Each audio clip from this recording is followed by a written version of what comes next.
Did you know you can schedule chat messages in Teams?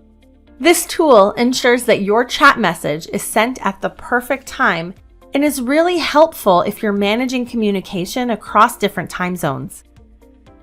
To begin, open the one-to-one or group chat and compose your message.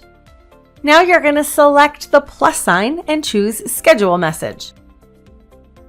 Use these fields to choose the date and the time that you want the message to send. When choosing the time, it is going to provide you a list of time slots in 30-minute intervals, but you can update this field to input a more specific time that works for you. Teams is going to provide this summary for you to confirm or update your selection. Now hit send and you can see your scheduled message.